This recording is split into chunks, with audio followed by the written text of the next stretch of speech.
Commentaries.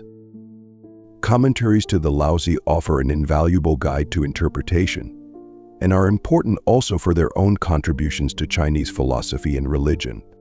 2 chapters in the current Hanfeizi, Chase 21 and 22, are entitled Explaining the Sayings of Laozi Jie Lao and Illustrating the Sayings of Laozi Yu Lao, which can be regarded as the earliest extant commentary to the classic. For a detailed study and translation, see Sarah A. Queen 2013.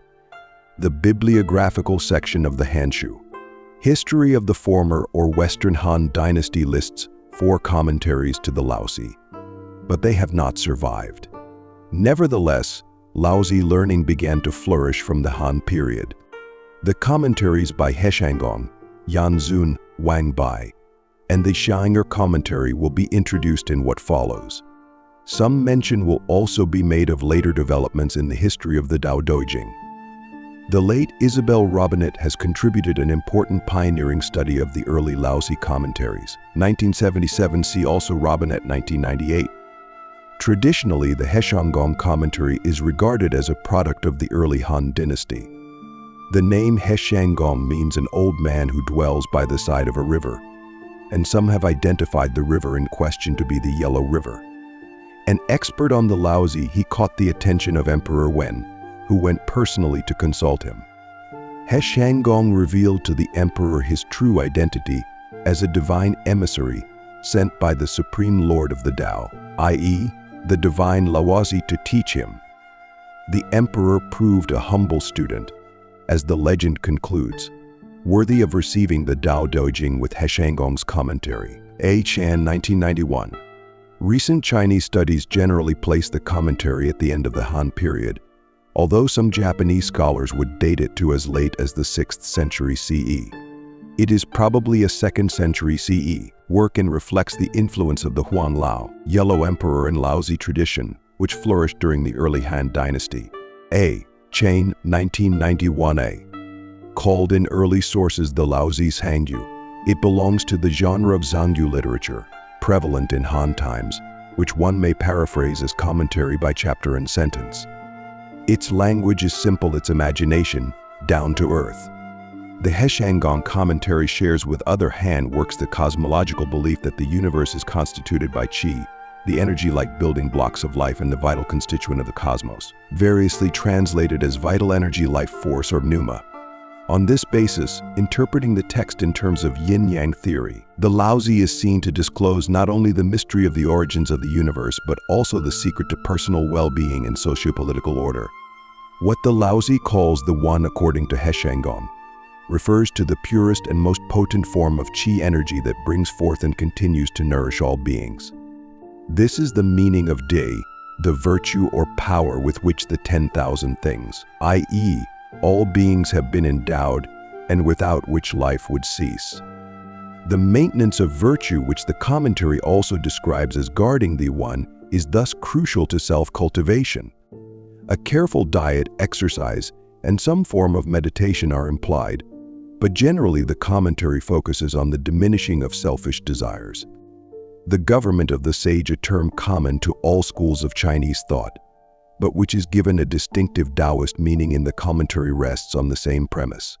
Policies that are harmful to the people, such as heavy taxation and severe punishment, are to be avoided. But the most fundamental point remains that the ruler himself must cherish what the Laozi calls emptiness and non-action. Disorder stems from the dominance of desire, which reflects the unruly presence of confused and agitated Qu energy. In this way, self-cultivation and government are shown to form an integral whole. A second major commentary is the Laozi Zigi, the essential meaning of the Laozi attributed to the Han Dynasty scholar Yanzun, Fli. 83b.c.e.10ce. Styled jumping, Yan's surname was originally Zhuang. It was changed in later written records to the semantically similar Yan to comply with the legal restriction not to use the name Zhuang, which was the personal name of Emperor Ming. R. 57-75 of the later or Eastern Han Dynasty. Yanzun is well remembered in traditional sources as a recluse of great learning and integrity, a diviner of legendary ability, and an author of exceptional talent. The famous Han poet and philosopher Yan Xiang, 53b.c.e.18c, studied under Yan and spoke glowingly of him. The Laozi Zigui, abbreviated hereafter as Zigui as it now stands, is incomplete. Only the commentary to the Daodejing, chapters 38 to 81 of the current Laozi remains. The best edition of the Zigui is that contained in the Daozang, Taoist Canon No. 693 in the Daozang Zimu Yinde, Harvard Yenching Sinological Index Series, No. 25, which clearly indicates that the work had originally 13 Xiang'er books, the first 6 of which have been lost. Judging from the available evidence, it can be accepted as a Han product. A. Chain, 1998a. The Laozi text that accompanies Yan Zun's commentary agrees in many instances with the wording of the Mawangdui manuscripts. Like Heshanggong, Yan Zun also subscribes to the yin-yang cosmological theory characteristic of Han thought. Unlike Heshanggong's commentary, however, the Zigui does not prescribe a program of nourishing one's qi endowment or actively cultivating long life. This does not mean that it rejects the ideal of longevity.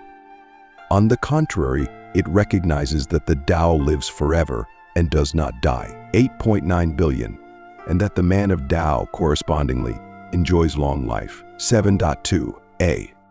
Valuing one's spirit and vital energy is important, but the Zigui is concerned that self-cultivation must not violate the principle of non-action. Any effort contrary to what the Laozi has termed naturalness Ziren is counterproductive and doomed to failure.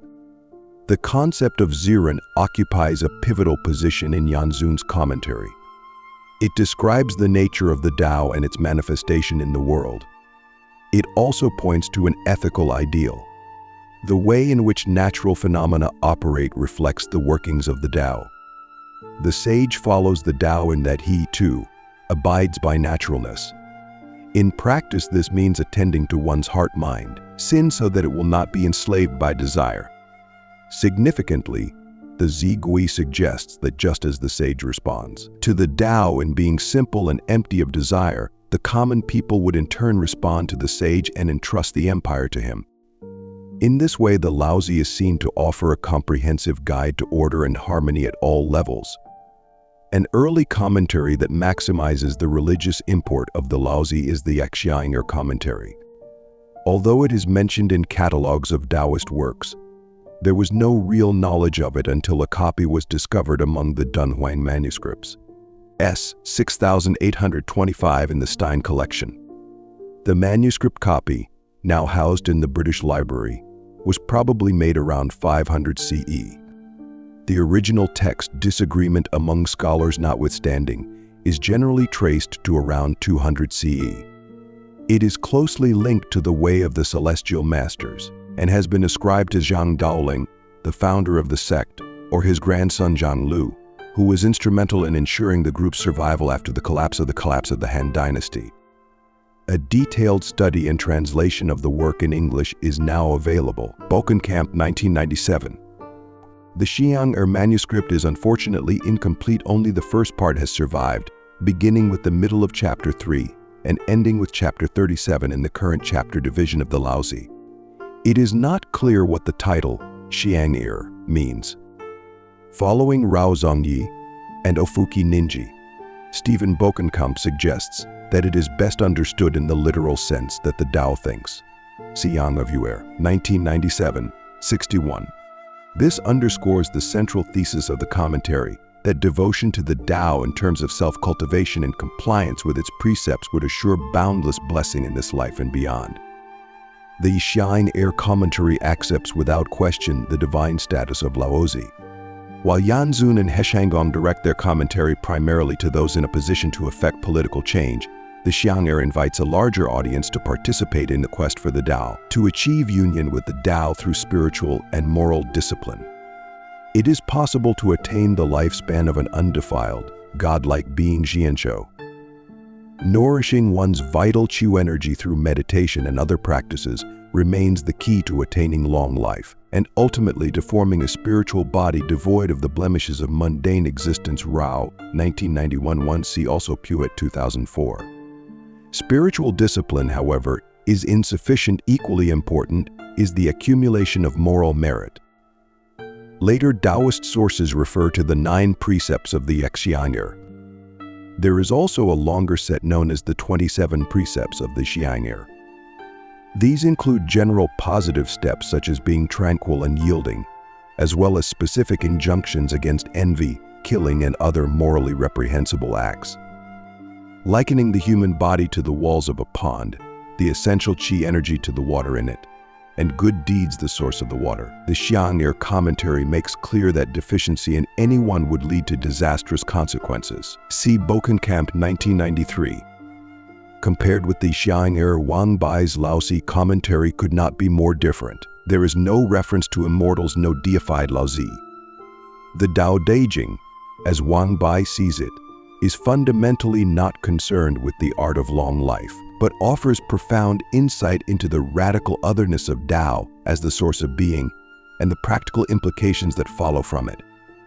Styled Fuzi, Wang Bi 226–249, was one of the acknowledged leaders of the movement of learning in the profound Xuangshu that came into prominence during the Wei period 220–265 and dominated the Chinese intellectual scene well into the 6th century.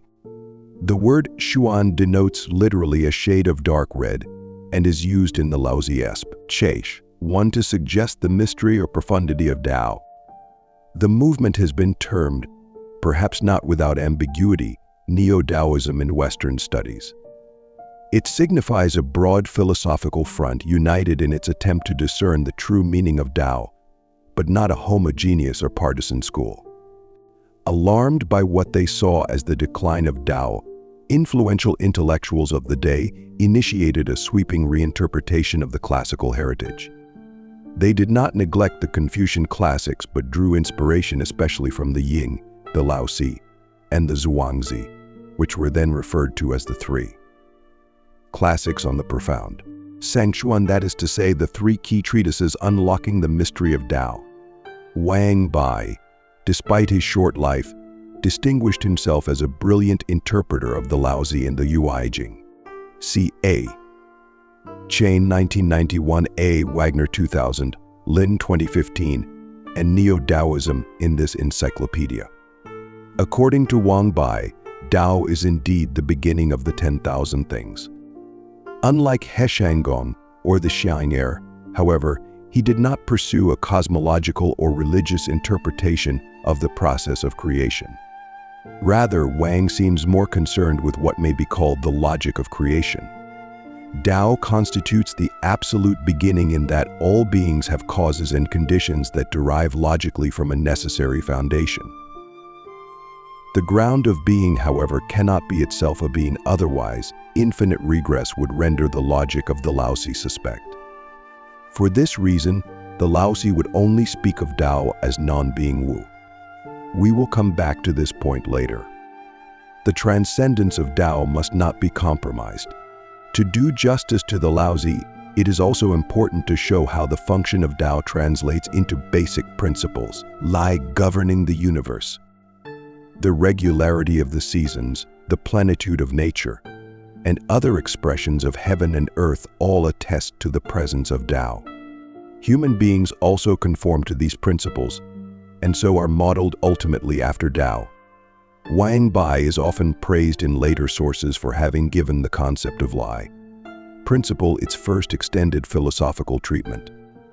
In the realm of Tao, principles are characterized by naturalness, ziran, and non-action, wu wei.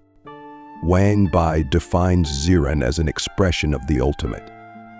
In this regard, attention has been drawn to Yan Zun's influence. Non-action helps explain the practical meaning of naturalness. In ethical terms, Wang Bi takes non-action to mean freedom from the dictates of desire. This defines not only the goal of self-cultivation but also that of government. The concepts of naturalness and non-action will be discussed further below. Wang Bi's Laozi commentary has exerted a strong influence on modern interpretations of the Laozi in both Asia and the West. There are 4 English translations available: Lin 1977, Rump 1979, Lin 1999, and Wagner 2003. Among these 4 commentaries, Heshanggong's Laozi Zhangyu occupied the position of preeminence in traditional China, at least until the Song dynasty. For a long period, Wang Bi's work was relatively neglected. The authority of the Heshanggong commentary can be traced to its place in the Taoist religion, where it ranks second only to the Daodejing itself.